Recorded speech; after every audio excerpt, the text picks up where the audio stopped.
Estamos começando mais um episódio do Entre Chaves, seu podcast de desenvolvimento de software. Eu sou a Fernanda Vieira e hoje a gente vai falar sobre times habilitadores. E como sempre, estamos aqui comigo, né, o Champanhe. E aí, Champanhe, você tá bom? E aí, Fernandinho? Tô bem.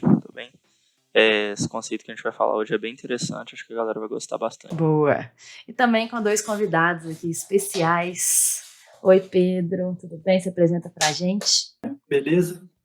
Bom, prazer estar aqui novamente. Meu nome é Pedro Alves, eu trabalho do squad do SRE e esse conceito de squad habilitador era um conceito que eu não conhecia assim, ou a fundo, mas depois que me foi apresentado, eu falei que faz muito sentido, percebi que faz muito sentido no meu contexto atual.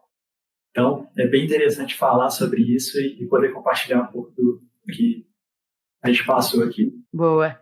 E também estamos aqui com o Petrus. E aí, Petrus? Opa, e aí, gente? E aí, Fernandinha, Champanhe? E aí, Pedro? Eu tô aqui na DTI há um ano, né? E trabalho no squad habilitador, exatamente aqui do time, né? Quando eu cheguei aqui já tinha squad habilitador, então eu vou meio que comentar aí os aprendizados que alguém já começou antes de mim, né? Então, vamos embora. Boa. Então, beleza. Petros que me habilita, né? Olha aí. De jeito nenhum. Eu sou do squad habilitado pelo time habilitador do Petros. Isso aí. Então, gente, acho que é um desafio, né, com produtos maiores, assim, né, quando envolve mais de um time, é exatamente descobrir, né, como que esses times vão ser organizados. Eu acho que é um desafio aí que a gente sempre passa quando lida com produtos maiores, né? E um livro que chama Team Topologies, ele até fala, né, sobre 4 tipos de times que a gente deveria se organizar, né, nesses casos que eu estou dizendo. Que são, né, vou falando brevemente aqui, mas que são times Streamlined Teams, que são times alinhados ao fluxo de negócio, né, times de feature e tudo mais. Os times de plataforma, né, que são times que simplificam tecnologias complexas para o time de feature utilizar. Os times que ele chama aqui de Complicated Subsystem Teams, né, que são times que desenvolvem partes bem complexas e críticas de um sistema, né, e os Enabling Teams, né, que são os times habilitadores, que são os que a gente vai conversar um pouco mais hoje. Então, né, começando o nosso assunto aí, o que são esses times habilitadores? Alguém conseguiria, né, se arrisca aí a falar o que são times habilitadores? Eu posso tentar explicar aqui, né, porque é uma tentativa de verdade, mas eu acho que no contexto que a gente tem trabalhado, né, onde tem muitas pessoas que estão começando a carreira, né, sempre tem muitos desenvolvedores júniores e estagiários, eu acho que o time habilitador ele vem para tentar centralizar, de certa forma, aquela responsabilidade de ir na frente capinando o mato, sabe? Então, o time vai lá na frente, capina o mato para o time que está em entrega de valor ali vir com o terreno já mais preparado, as coisas um pouquinho mais mastigadas, e o time de Streamline, né, como o livro coloca, está mais focado ali no dia a dia, no problema que o PO tá priorizando, né? Porque às vezes, por exemplo, você não vai pedir, ô PO, prioriza aí, por favor, a POC para a gente, não sei, usar Kubernetes. Ele não vai entender nem o que é isso. E aí o time habilitador vai na frente e diz, a gente precisa disso aqui, a gente precisa, não sei, ter essas iniciativas para manter a operação saudável, né? Boa. O livro até fala, né, algumas coisas sobre esse time habilitador, não só o time de habilitador, né, mas todos esses outros times que servem como de suporte, né, como suporte ao time de produto, que eles servem para diminuir mesmo a carga cognitiva, né, dos times de produto. Que é para, igual você falou, né, gostei disso que você falou aí, de capinar o mato antes do time de produto, né?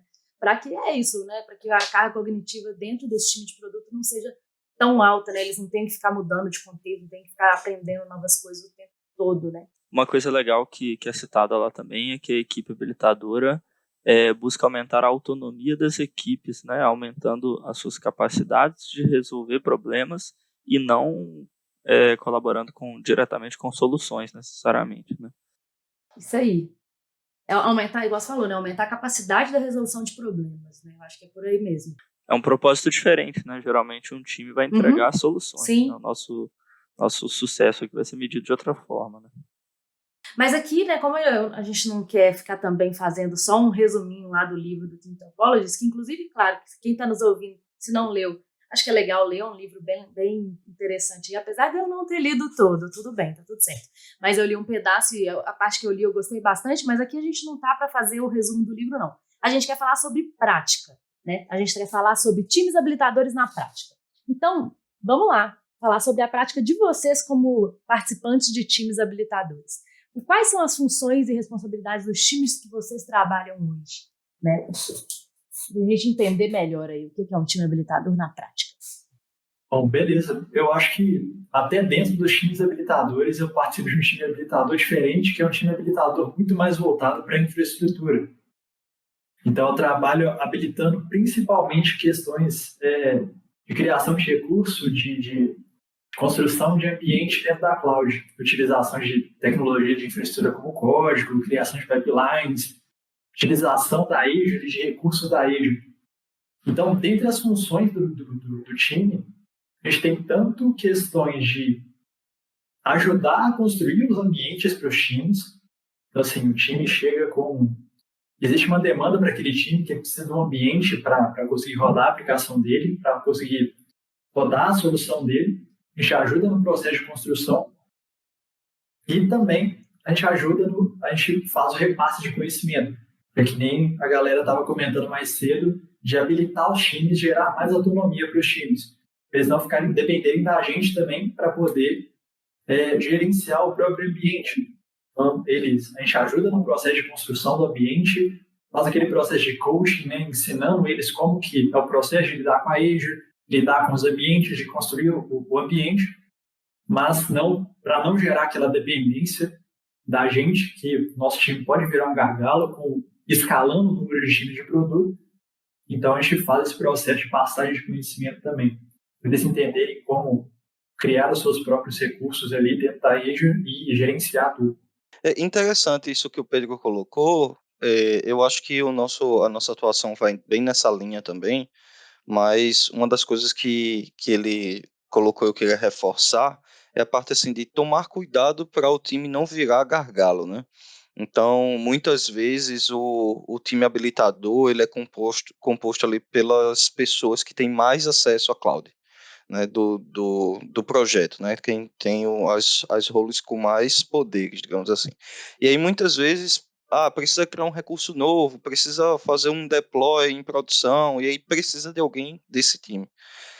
E aí o que é que eu de poucas semanas para cá a gente está começando a exercitar é tentar criar uma cultura de base de conhecimento. Então, a pessoa precisa, um desenvolvedor mesmo, não precisa ser necessariamente o DL, ele precisa fazer um deploy de um recurso em produção, né? Então, ele vai ter um guia ali de como fazer esse deploy e, de repente, o time habilitador só vai chegar lá e fazer poucas ações ou nenhuma ação, dependendo de como já tiver o grau de maturidade das pipelines, né?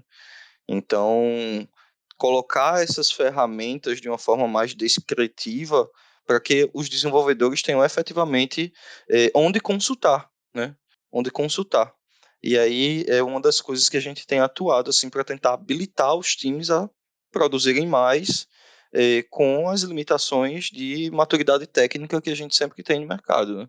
Entendi. Então, pelo que vocês estão dizendo, os times habilitadores, né, as principais funções deles, né, além de capinar o mato, como o Petros disse, na prática mesmo, né, é também ensinar os times, né, de produto para que vocês não virem gargalo, né, e aí, sei lá, partir para nova coisa que vocês vão experimentar, para nova tecnologia que vocês vão descobrir, né? Como se fosse assim. É isso mesmo? Tanto que um dos principais pontos do surgimento do time que eu trabalho hoje, que é o time do SRE, foi porque existia um gargalo do lado dos times de produto. Eles tinham uma falta tecnológica ali, eles não conseguiam utilizar as tecnologias que estavam sendo ofertadas pelo time de plataforma. Então, a cloud estava lá, alguns recursos estavam sendo ofertados para serem utilizados, mas o gap não estava fechando. Então, foi construído esse time habilitador para conseguir habilitar no meio tempo ali os times de produto e ir fazendo esse processo de transferência de conhecimento para gerar autonomia. E aí os times conseguiriam escalar por si só. Legal. E como que acontece essa etapa aí, né, de interação entre o time habilitador e o time de produto? Assim? Vocês programam em pares? Vocês ensinam? Como que é, normalmente? No meu caso, a gente construiu um processo, uma cerimônia, né, um rito, que a gente chama de DevOps Status Check, que foi inspirado no do cheque de operações aqui da DTI, que a gente analisa, faz uma inspeção junto com o time de produto, quais são as áreas relacionadas a DevOps, infraestrutura como código, pipelines e tudo mais, que eles se sentem menos confortáveis, menos confiantes, né? Não utilizam menos e tudo mais. E a partir disso, a gente gera uma série de apresentações expositivas e workshops para fazer junto com o time de produto. E também existe um pedaço do processo em que a gente constrói um pedaço do ambiente, faz um pair programming com o time, né, uma operação de shadow ali junto com o time, e depois faz uma validação. Então, em 3 momentos, né, a gente constrói a base para gerar algum tipo de exemplo para o time trabalhar em cima, faz um pair programming ou shadow, dependendo da maturidade do time, depois a gente faz uma validação de código para ver se está tudo certo, se estão conseguindo desenvolver e tudo mais. E aí a gente tem esse processo, esse meio que desmame, né? A gente ajuda, cria um exemplo, faz junto, depois deixa ele fazer, faz só a revisão. E a gente está sempre ali, né? Há uma mensagem de distância para poder ajudar. Então esse é o modelo que a gente segue hoje em dia. Aqui a gente tem um modelo, acho que bem parecido, que a gente também tem um rito, só que a gente tem outro nome, né? A gente chama de sprints futuros, que é bem a ideia assim de olhar enquanto o time de fluxo de valor está aqui na sprint dele, né? A gente está tentando olhar 3, 4, às vezes até mais sprints à frente, no ponto de vista não funcional, mas assim, do ponto de vista mesmo de capinar o mato. Eu acho que foi muito boa essa analogia, porque no dia a dia ali o time às vezes não tem tempo para testar determinadas coisas e fazer coisas que são importantes também, né? Para arquitetura, para engenharia. Eu acho que uma das coisas que vai muito ao encontro do que o Pedro colocou, e pelo menos é uma das coisas que eu tento fazer aqui, é sobre criar modelos, né? Criar referências. A gente tá num projeto aqui, eu e o Champagne, né? Como ele falou aí, ele é de um time habilitado, mas nem precisa, a menina é desenrolada aí. Que a gente está num projeto muito novo, então praticamente todos os componentes que a gente vai fazer sem contar com o legado são coisas novas. E aí, quando você tem coisas novas, né, a chance de haver um erro de desenvolvimento ali, esse erro ser replicado para sempre, é muito grande, sabe? Então, o que é que o squad habilitador normalmente tenta fazer aqui também? Olha, a gente tem aqui um módulo novo, beleza, a gente vai pegar os engenheiros mais sênios, vai fazer cheque de a sabatina de engenharia, né, que é um rito nosso, quem tiver fora quem não trabalhar na DTI estiver ouvindo, né, então, vai fazer uma sabatina de engenharia, a gente vai fazer todos os processos para que aquele cara que for desenvolvido seja, assim, o melhor possível, porque ele vai ser copiado à torta e à direita, sabe?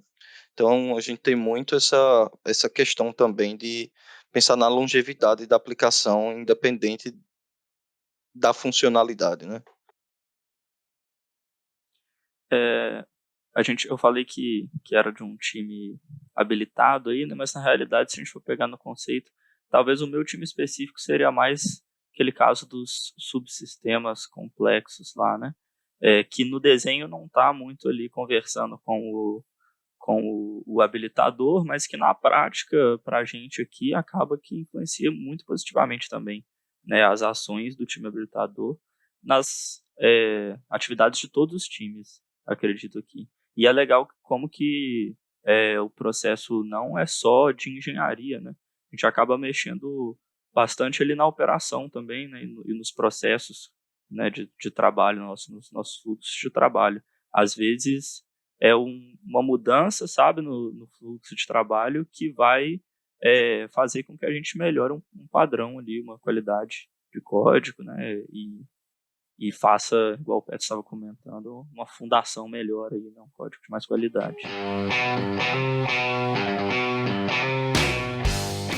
Ouvindo vocês falar sobre esses times habilitadores, né, o quanto que vocês conseguem, igual o Petros falou, adiantar algumas coisas, pensar como as sprints de antecedência, né, capinar o mato e tudo mais, parece que é fácil e claro, né, de defender o valor de um time desse perante ao cliente ou perante, né, a quem vai pagar esse time no final das contas. Só que eu acho que isso não é um negócio fácil na realidade, né? Porque, assim, o cliente, talvez o que ele pense por que eu vou manter essas pessoas aqui fazendo esse tipo de tarefa quando eu poderia estar lá colocando ela no front e desenvolvendo features para o meu produto?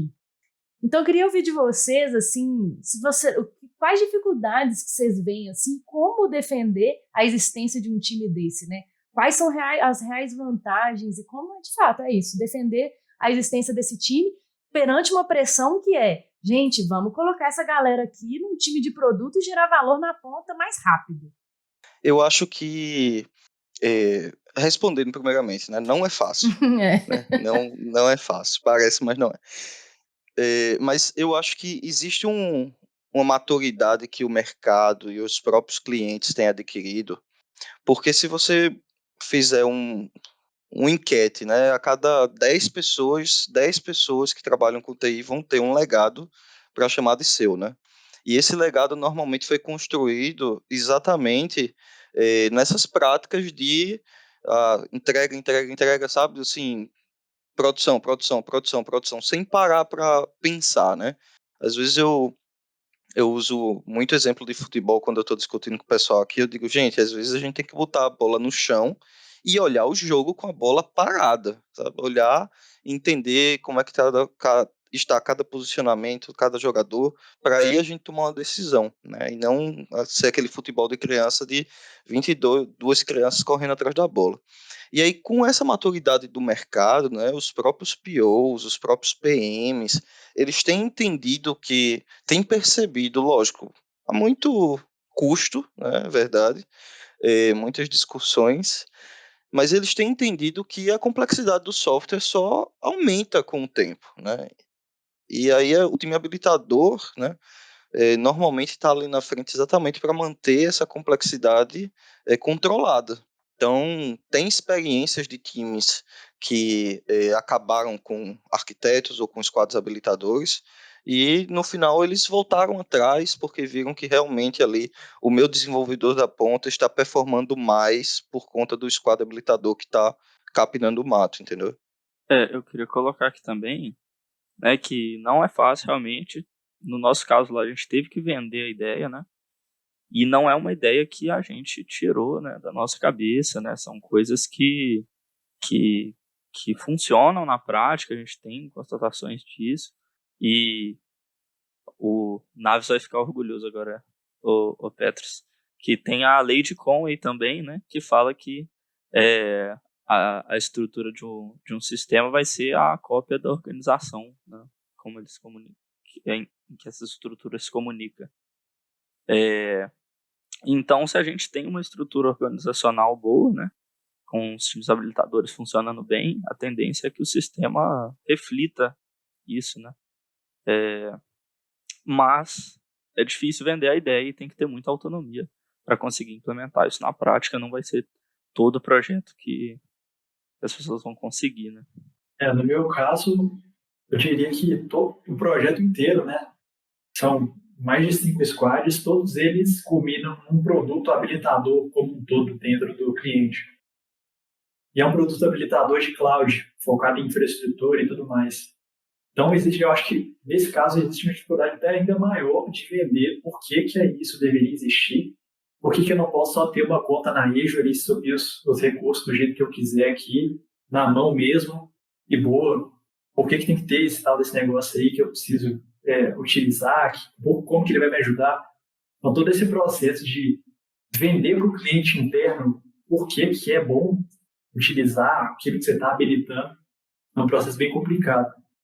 E é algo que a gente está tentando vencer através de comunicação. Então, assim, instruindo, né? Fazendo o que a galera chama de marketing de conteúdo. Jogando verde ali e falou, ó, meio que amadurecendo a ideia dentro da cabeça dos nossos clientes internos que aquilo vale a pena ser feito. Que aí, no caso, o cliente estrutura, né? O cliente como um todo já comprou a ideia, mas os clientes internos, os squads, ainda não compraram.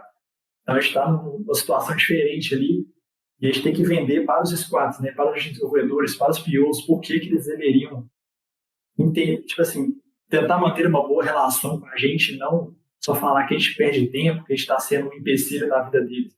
A gente tenta vender ali quais são, o que a gente está habilitando no final das contas, qual que é o valor que a gente está entregando. E aí entra na outra coisa, que é um pouco mais difícil demonstrar o seu valor quando você é um time habilitador. Você não tem métricas concretas para mostrar. Falou, eu entreguei essa tela, eu entreguei essa API. Então, assim, por mais que você tenha lá user story que não acaba mais no ADO, falando o que você fez, a galera, se não tem nada tangível, a galera não se importa muito. E aí, mas a gente está tentando vencer isso, passando informação sobre o geral, né, o que está acontecendo e vendendo o valor do habilitador. Principalmente em questão de redução de tempo, time to marketing, e compliance, em questões de segurança e gestão do produto como um todo.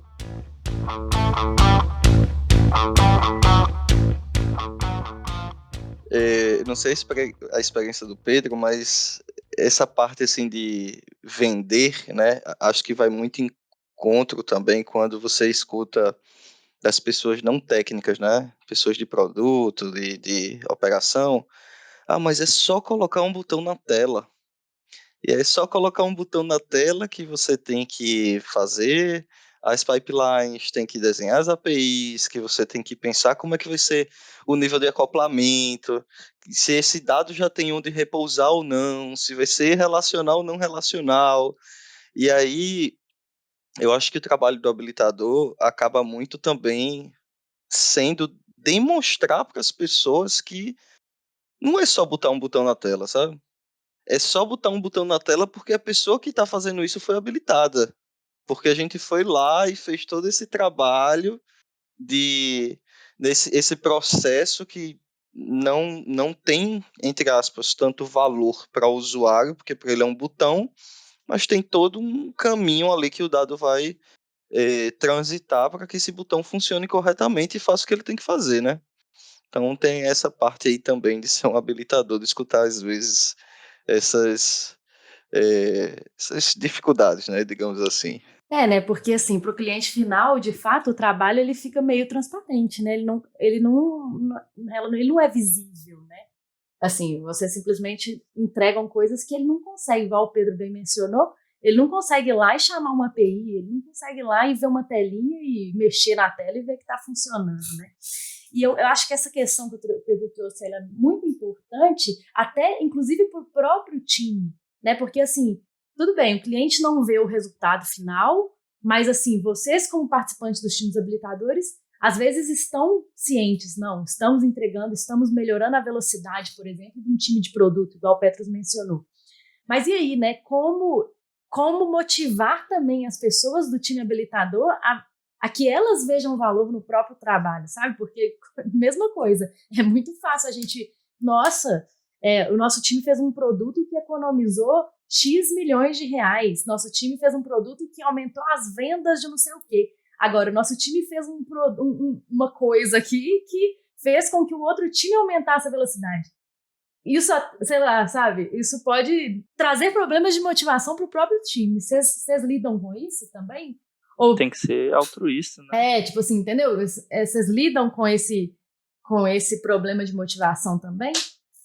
E, com certeza, esse era um tópico recorrente no nosso chefe de operações, daquele item lá de valor entregue, né, percepção de valor entregue, e era um negócio que a gente sempre esbarrava. Será que a gente está entregando valor? Será que a gente não está entregando valor? Só que no nosso caso, a gente tem, além de habilitador, a gente ajuda um pouco na parte operacional também. Então, construção de ambiente para habilitar o time, a gente também faz parte. Então, assim, querendo ou não, a gente tem um artefato ali, né? A gente tem um ambiente construído, a gente tem alguns recursos levantados. Então, nesse ponto, a gente conseguiu ficar em paz conosco mesmo, falar, pelo menos a gente entrega isso aqui, a gente está habilitando. E aí vai mudando um pouco a mentalidade também, né? Da definição do que é um produto no final das contas. Um produto é alguma coisa que entrega valor para o próprio cliente. Então, se a gente está entregando alguma coisa que gera valor de alguma forma, então está tudo certo. Mas isso também gera um problema grande no meu caso, pelo menos, de backlog. Que, como a gente tem que desbravar, tem que ser o cara que vai procurar, né, caçar, cortar o mato, então a gente tem a floresta toda para andar. A gente não tem nenhuma trilhazinha para seguir. Então, tomar a decisão de para qual lado que você vai seguir e começar a desbravar vira um desafio grande para poder definir para onde que você vai olhar e tudo mais. Mas é um problema que a gente encontrou e acho que a gente aprendeu a lidar, né, com a gente está habilitando outros times, a gente está permitindo que outros times trabalhem melhor nesse sentido. Acho que tem um perfil das pessoas que estão no squad habilitador, sabe?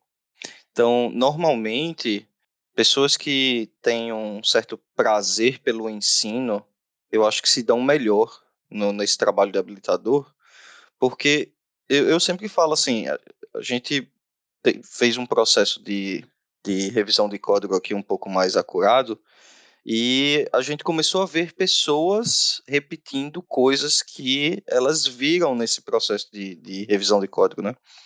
E, de certa forma, isso está habilitando elas a serem melhores revisores.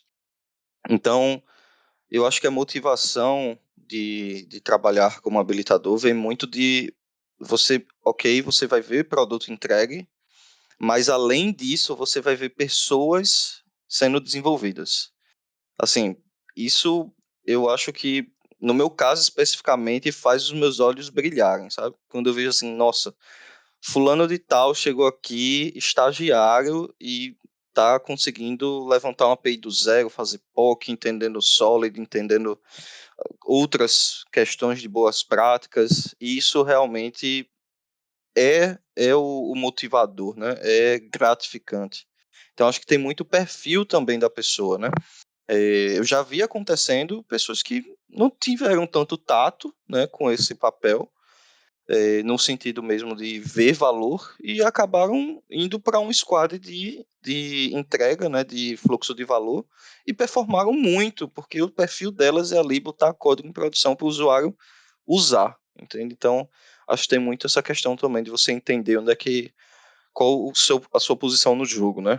E além do sentimento também, acho legal o que o Pedro comentou lá no início, que tem como você medir ali a fragilidade técnica dos times também, né?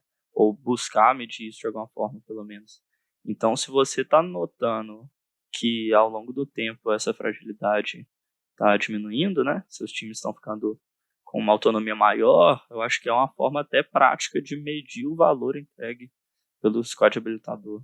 Até nesse ponto que o Lucas puxou, né, que o Champagne puxou, eu acho que é muito importante mesmo a gente ter formas práticas, né, por mais que eu entendo o que o Petro disse, né, de que tem um efeito de ensino muito legal, né, e tudo mais, mas eu acho que às vezes a gente precisa mesmo, né, até para isso, se alguém questionar por que esse time existe, beleza, olha aqui o valor que ele está gerando, está traduzido nesses indicadores práticos, né, acho que como o Champagne falou, né, sobre fragilidades, pode ser um indicador, velocidade, que foi outro que a gente já falou aqui, né, ver a velocidade dos times de produto melhorarem, né, isso também pode ser um indicador. Vocês veem algum outro indicador prático, assim, para medir, assim, beleza, esse time aqui é um time de sucesso, é um time habilitador de sucesso.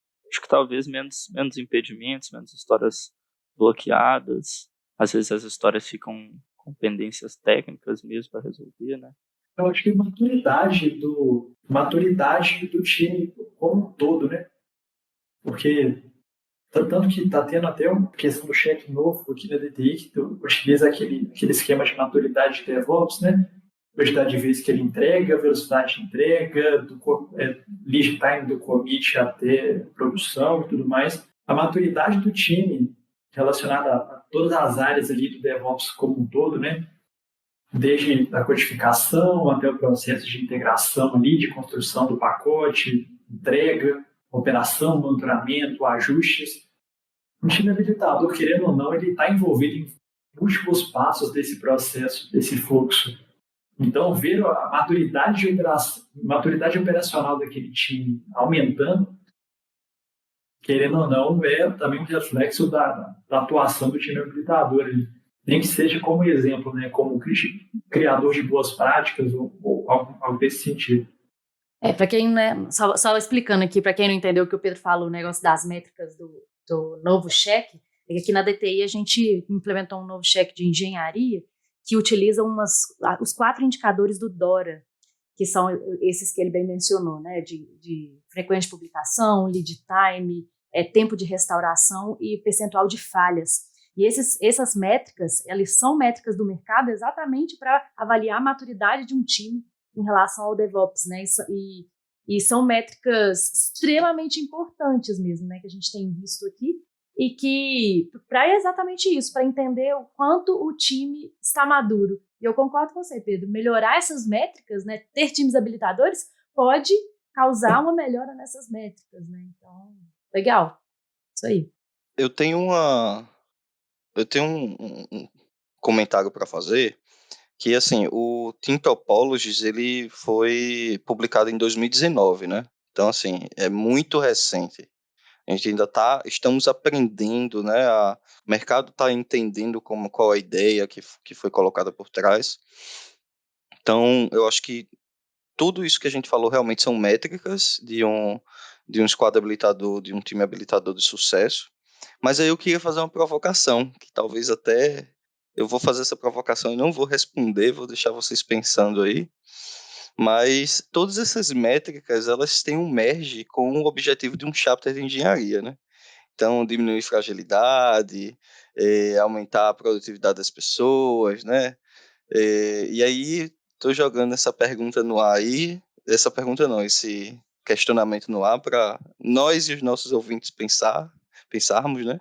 Então, chapter de engenharia é um time habilitador, né? Talvez ali um time habilitador com outros contextos ou não, né? É uma coisa que eu tenho pensado muito aqui no nosso contexto de corujas. Corujas é uma tribo aqui, tá, galera? Então... O que esse cara tá falando de coruja, né? Alguém tá pensando agora.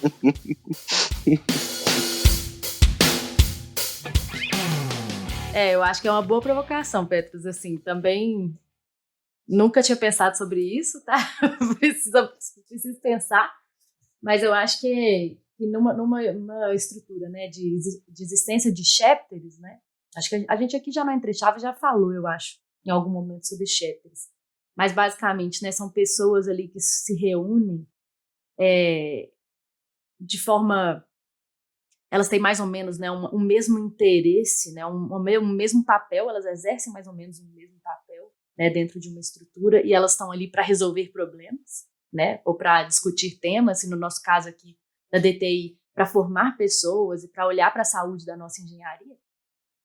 Talvez, né, pensando que um chapter é bem mão na massa, né, deveria ser bem mão na massa, talvez faça bem sentido mesmo de se aproximar de um time habilitador, de acordo com a definição que a gente trouxe nesse episódio.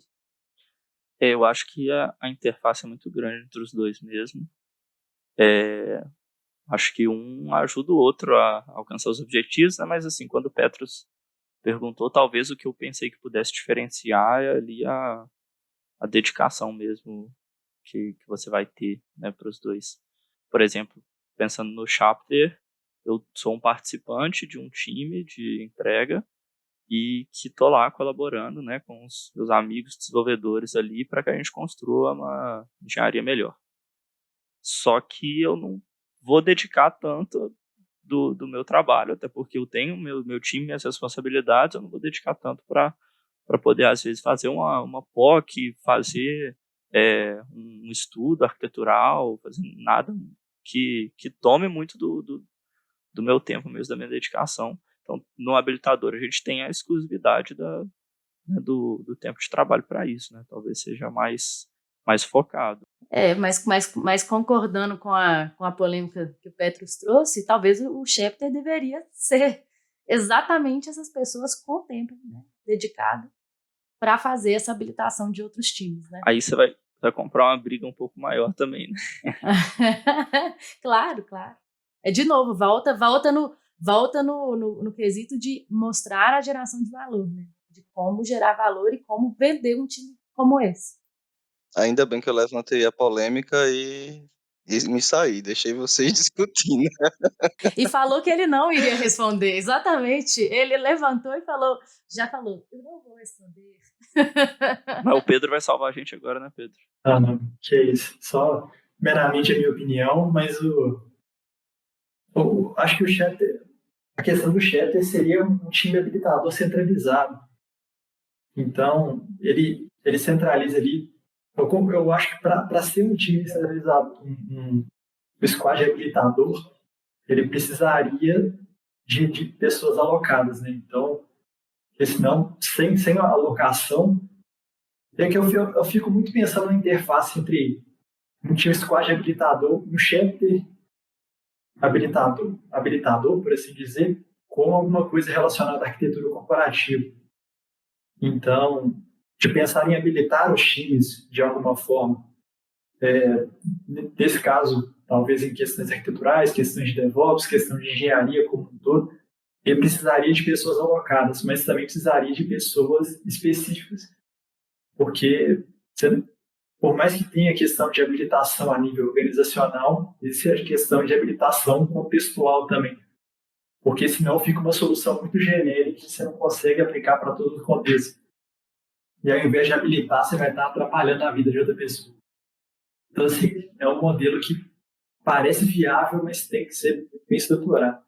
Eu acho que a gente aqui na DTI temos um outro desafio grande, né, que não é o caso de todas as empresas, né, de todas empresas de produto, que a gente lida com contextos diferentes, né? Então, talvez um time habilitador faz muito sentido dentro de um mesmo fluxo de negócio, né, que é o que a gente vem falando o tempo inteiro aqui. Né, mas talvez para fluxos de negócio diferentes já começa a não fazer tanto sentido, e aí começa a entrar na discussão do chapter como time habilitador, porque o chapter não necessariamente atua num contexto único, né?